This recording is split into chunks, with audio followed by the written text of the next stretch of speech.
Hello friends, this is the part 6 video of the playlist Laws Relating to Tort. In the previous parts, we have been discussed the elements of tort, kinds of tortious liability, and the torts relating to personal safety and freedom. In this part, we will be discussing the legal remedies available in tort. So what is the meaning of a remedy in general? In general, remedy means a successful way of curing an illness or dealing with a problem or difficult. To do something to correct or improve something that is wrong. For example, if we get some sort of illness like a fever or cough, we would take some home remedies. So remedy means curing an illness or a problem. So what is legal remedy? A legal remedy is a way of solving a problem or ordering someone to make a payment for harm or damage they have caused using a decision of court. Legal remedy. Ubi chas ibi remedium. It is a legal maxim which states that where one's right is invaded or destroyed, the law gives a remedy to protect it or damages for its losses. Further, where one's right is denied, the law affords the remedy of an action for its enforcement. A party is said to be aggrieved when something that they may have been enjoying has been taken away from them by another party. This is an infringement of party's right and it is treatable by law. Similarly, a legal remedy is one of such treatment. When the aggrieved person is taken back to the position that they were enjoying before their rights were infringed, they are said to have been provided with the legal remedy. In simple, this maxim means where there is a right, there is a remedy. Remedies available in tort, judicial remedies and extrajudicial remedies. Judicial remedies are the remedies that the court of law will provide for the aggrieved party. Extrajudicial remedy means if the injured party takes the law in their own hand, it is called as extrajudicial remedy. Judicial remedies. First remedy and primary remedy is damages.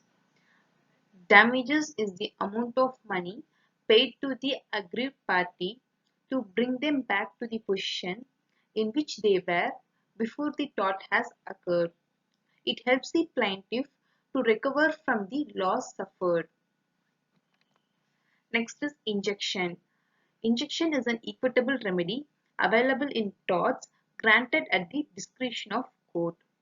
An equitable remedy is the one in which the court, instead of compensating the aggrieved party, asks the other party to perform his promises.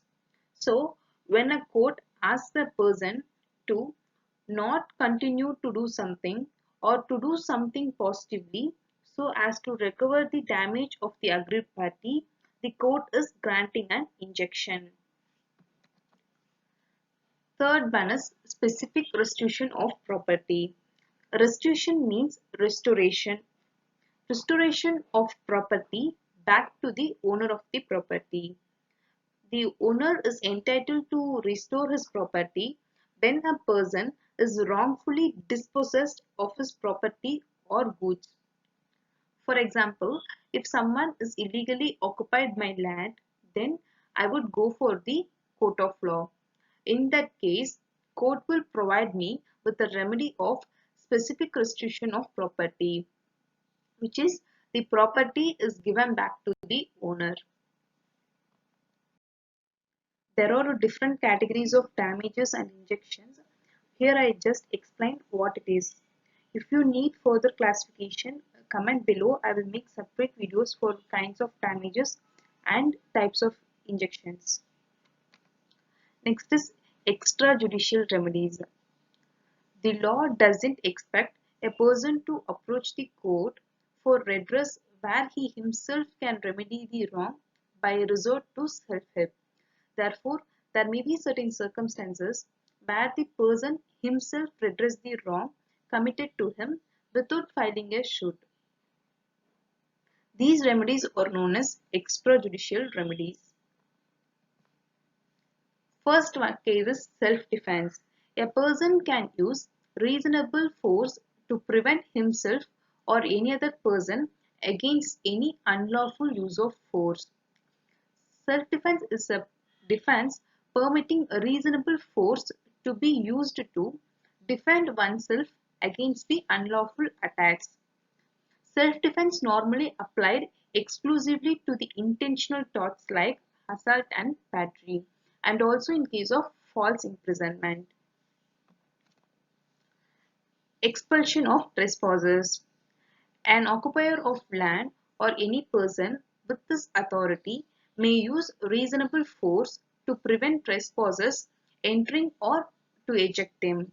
Trespassing means entering into someone's land or property without the permission. For example, if someone is entering into our land or property or even into our house without our permission, then we have the right to prevent the trespassers or to eject them if they already entered. Re-entry on land. In this case, the owner of the property can remove the trespasser and re-enter his property by using a reasonable amount of force. For instance, if a person went to foreign for employment and returned back to India after 3 years, in these years, someone has occupied his land and create some temporary tents in his land. On his return to India, he has the right to remove the tent and the trespasser and to re-enter his land by using the reasonable amount of force. Recaption of goods. In this case, the owner of the goods is entitled to recapture his or her goods from any person whose unlawful possession they are in. Abatement of nuisance. The injured party may abate the private or public nuisance that interrupts in the way of their living or cause any injury to them. Nuisance means a person or a thing that causes inconvenience. The injured party may lawfully abate the nuisance that causes injury to his land or property, but he has to give a notice and to choose a least mischievous method and to avoid unnecessary damages. Distress damage pheasant. An occupier may lawfully seize any cattle or any chattel which are unlawfully on his land doing damage there and detain them until the compensation is paid for the damage. The damage done on one's personal land by another person's trespassing animal which justifies the landowner to retain the animal until compensated. Mostly this will happen in the rural areas. What happens is the sheep or cow or other cattle enter into the neighbor's land and spoil their crops. In this case, the neighbor has the right to retain the cattle that trespasses to his land until he receives the compensation from the owner for the spoiled crops. And by this video, we covered all the concepts in the chapter laws relating to tort. If you need any additional contents in this chapter, let me know it in the comment section. Thanks for watching and kindly do subscribe our channel and press the bell icon for regular updates of my videos. See you all in the next video. Thank you.